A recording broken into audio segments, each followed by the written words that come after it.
in the previous lectures, we discussed about recruitment, and we also learnt about some terms like placement, orientation, induction as a part of the HR planning process or the hiring of people that is done in the organizations.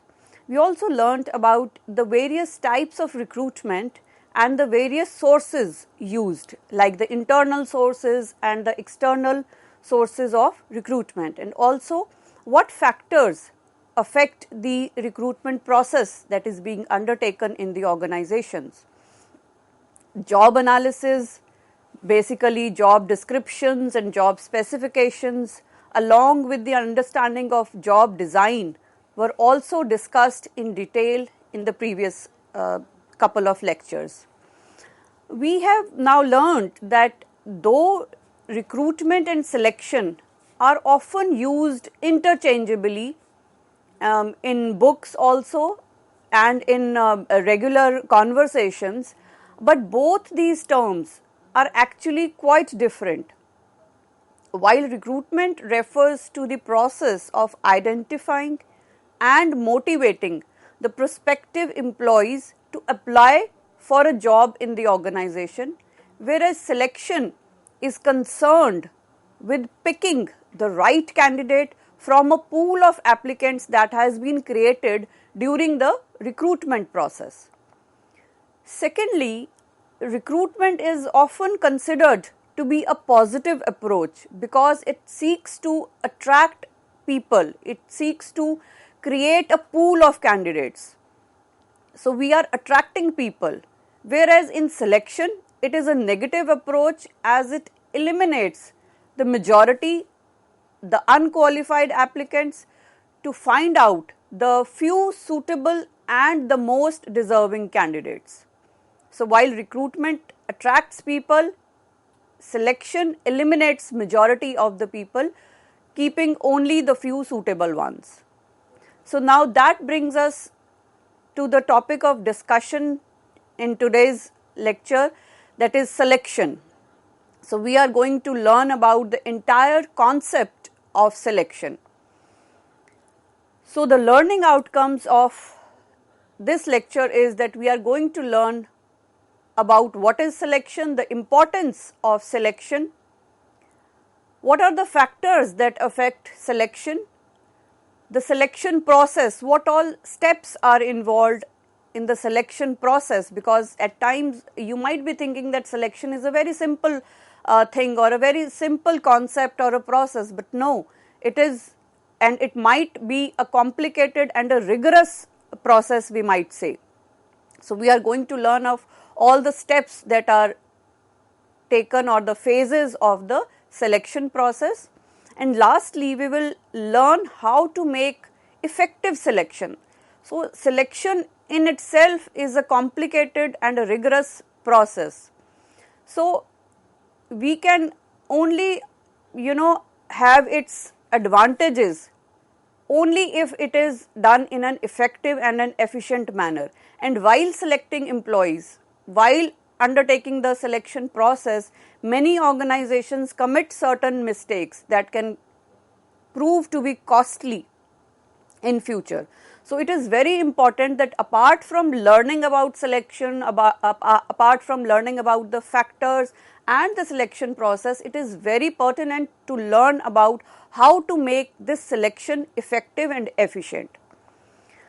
So as far as defining selection is concerned, Harold Kuhns states that selection is a process of choosing from the candidates from within the organization or from outside, that is the internal and external sources of recruitment he is talking of, the most suitable person for current position or for the future positions. So the position might be a current one, or we might be anticipating certain future positions in face of promotions of certain existing employees or retirement of certain existing employees. So we anticipate certain future positions.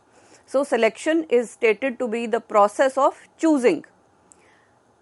The second definition is by Dale Yoder. He says that process by which candidates for employment are divided into classes, those who will be offered employment and those who will be not.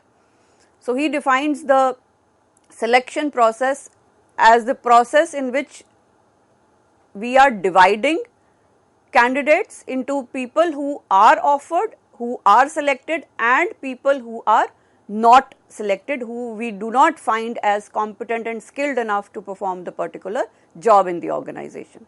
So, the next definition comes from David and Robbins, that selection process is a managerial decision making process as to predict which job applicants will be successful if hired. Now, this definition lays emphasis on the outcomes of the selection, that is, who the people we are selecting, who will be successful and who will not be successful. So, we are predicting beforehand and we are appointing people or selecting people who we feel that they are going to be successful when hired. Similarly, Hodgetts state that it is the process in which an enterprise chooses the applicants who best meet the criteria for the available positions. So, these were all some definitions by researchers, definitions of selection, how each one of them feel what selection is. So, broadly we can say it is finding the right person for the job and who can be successful, who can be performing as required. Now, why are we talking of selection? Why is selection important when we are talking of HR planning process or when we talk of recruitment and hiring people? So, we all know that employee selection is critical to a company's success, because whether it is the customer, whether it is the stakeholders, the shareholders, all of them are people, and people have to be served in a proper manner. So, if the organization does not have proper, talented and competent, skilled employees, then the success is difficult to achieve. And selection is more important when we talk of businesses where employee contributions have a higher level of impact on the company's income. And developing an efficient selection process can help ensure that your company hires competent, loyal employees who help you to reach your business goals. So, ultimately every organization works for profit. They all want to have earn productivity, earn better profits, and that is possible only with the help of an efficient selection process. So, a good match results in increased productivity, as I already stated, and quality performance, whereas a bad match is extremely costly to the company, and these costs are associated with the cost of training candidates. It can be the cost of mistakes made by incompetent candidates, and then ultimately the cost of replacement. So, we have to ensure that whoever we are selecting must be a good match between the culture, what the organization expects from the employee. So, these match have to be a perfect one so that it is beneficial both for the employee as well as the organization. Now, selection is an important aspect for the organization because firstly, it helps in identifying the right candidates for a company, and only suitable candidates who are fit for the job are selected from among the prospective candidates or the pool of candidates that we created during the recruitment process. So, in the selection we identify only the right people, the people who are fit for our company, who are fit for that particular job. Secondly, good selection reduces the cost of training and development. Now, training and development is one aspect of human resource management which includes or consumes a lot of money. So, it is very important that we hire good people, because qualified personnel, qualified people, skilled people have better grasping power. They can understand the techniques of work in a lesser time and in a better way. So, if good people are selected, qualified people are selected, then it will definitely not only reduce the cost, but it will also reduce the time taken in training and developing the employees. Therefore, the organization can develop different training programs for different persons on the basis of their individual differences. We all know that no two individuals are of the same mental abilities or mental attitudes or perceptions are different. So, a good selection reduces can help in developing these training programs, and customized training programs can also be developed, thus reducing the time and cost of training considerably. Now, proper selection also resolves personal problems. So, there are a number of personal problems like labor turnover, absenteeism, work overload. So, when you are selecting at the right time and right number of people are appointed, right people with good skills, good competences, knowledgeable people are appointed, then it also reduces problems like people leaving, people being absent from work, and people who are working overtime and work overload is there. Then another very important aspect of a proper selection process, or the importance of selection, can be that people can be a source of competitive advantage. Now, you must be surprised to know that for many organizations, selection is a source of competitive advantage. What is competitive advantage? Well, competitive advantage means how you are different from your competitors. What advantages do you have? What is your unique selling proposition or the USP? It can be your product, it can be your marketing strategy, it can be anything. But have you ever heard that people being a competitive advantage or a source of competitive advantage? Well, yes. Organizations like Google, like Microsoft, Infosys, they are successful only because of the people, the kind of people they hire. So, the role of selection in an organization's effectiveness is crucial for broadly two reasons. First is that the work performance, it depends on individuals. The best way to improve performance is to hire people who have competence and the willingness to work. And when you hire people who are willing to work, who are willing to walk an extra mile for the organization, who are competent, who are enthusiastic to work, then definitely those people will prove to be a source of competitive advantage. Secondly, we have already discussed about the cost. So, the cost incurred in recruiting and hiring personnel, it speaks volumes about the role of selection. And when we do a careful selection, it will help an organization avoid certain errors. And we are going to learn about two main errors that organizations usually perform, that is a false positive error and a false negative error. So, a false negative error means that you are rejecting an applicant who would have succeeded. Now, that is a very gross error, that at times while selecting you undertake or you reject a particular person, a particular applicant whom you think not apt and not performance wise not very successful, but that is a false negative error.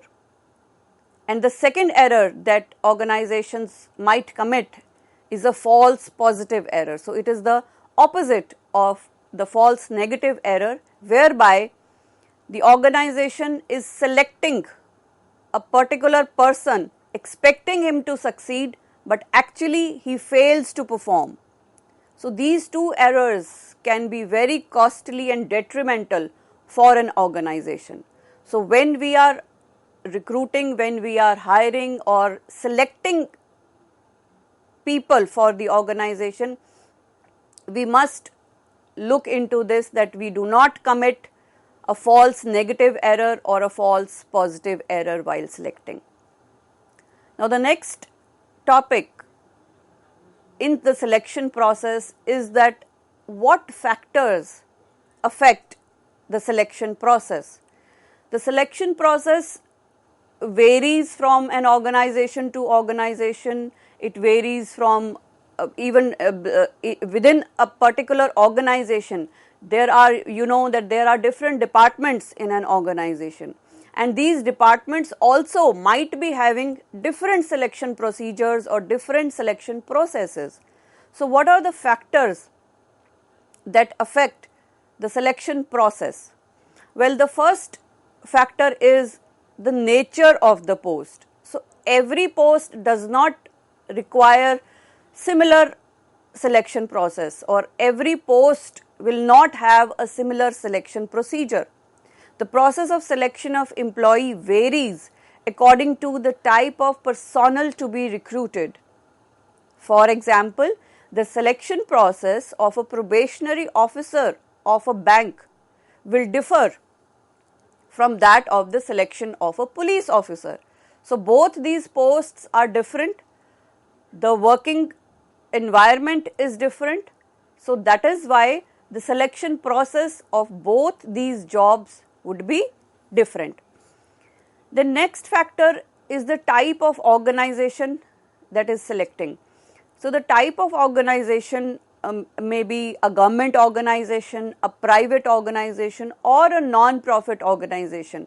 So, they will also affect the selection procedure. So, we all know that the government organizations have at times a longer selection process and more vigorous selection procedure is followed, whereas in private it is not a very formal kind of a selection process, and for non-profit organizations also it is a less formal and less tedious, we might say, hiring process is there. But as far as government organizations are concerned, the process is longer, the process is tedious, and it involves more of, we can say, paperwork and documentation is required.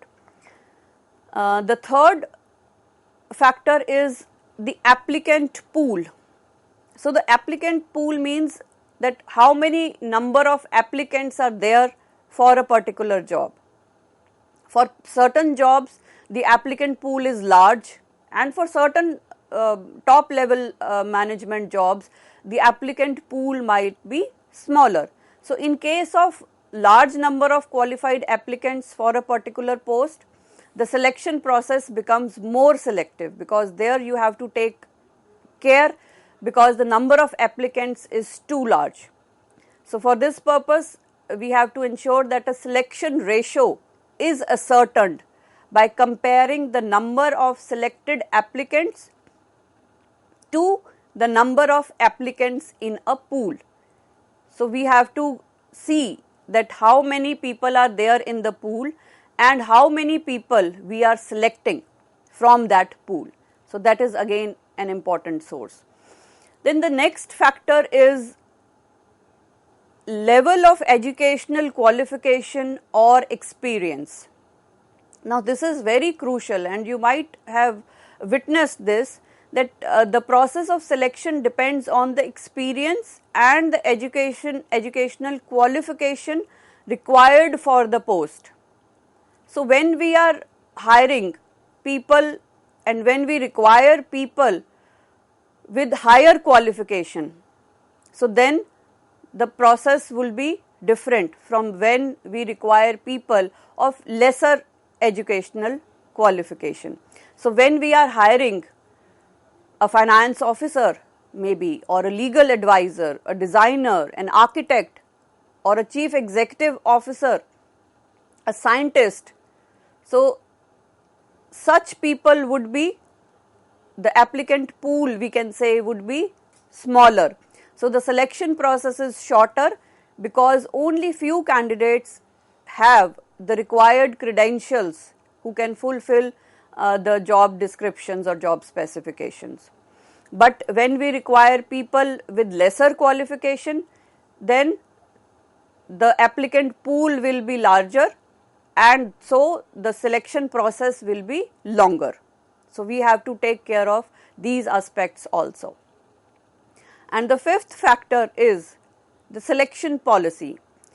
So the selection policy and selection process are often interrelated.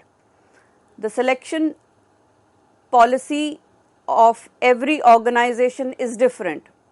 Every organization has different policies, and so that will affect their selection procedures or selection processes.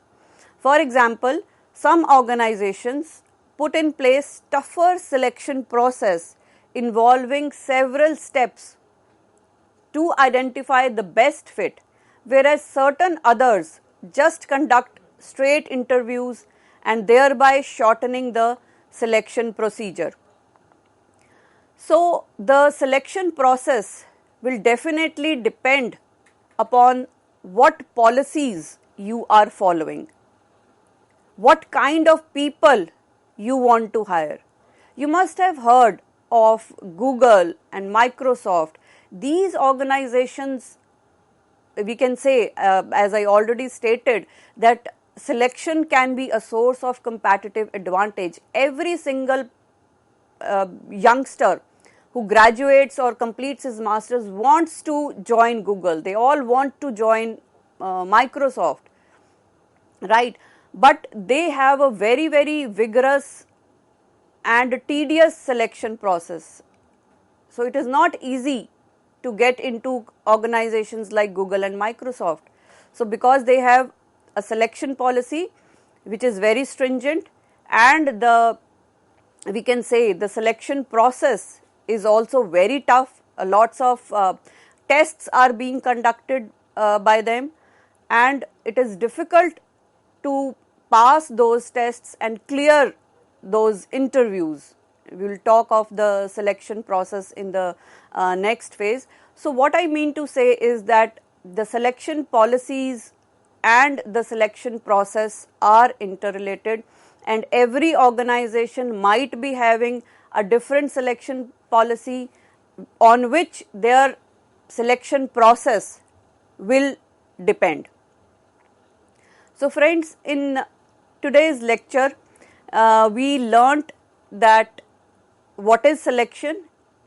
Firstly, please keep in mind that selection is different from recruitment, though we often use these terms interchangeably, synonymously at times. We'd say recruitment and selection, but technically speaking, recruitment is just creating a pool of candidates, attracting more and more people to apply for the job, whereas selection means that we are selecting people, we are appointing certain people, and we are rejecting all others whom we think they are non-deserving or unfit for our organization or unfit for that particular job.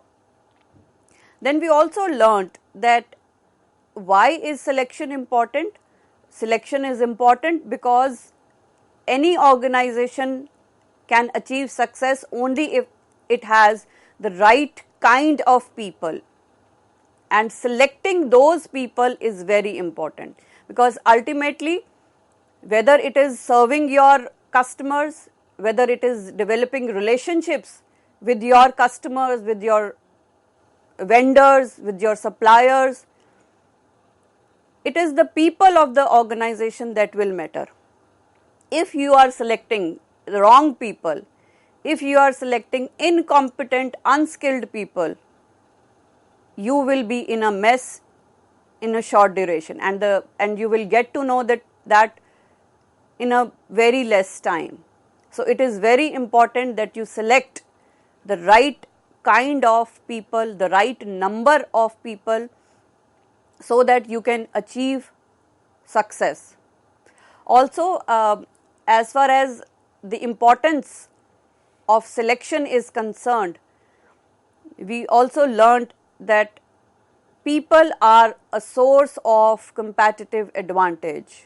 So, selecting the right people can differentiate your organization from the competitor organizations. So, we stated examples of Google, of Infosys, of Microsoft, that how their people are different from the people of other organizations, and how these people bring about a brand in their organizations.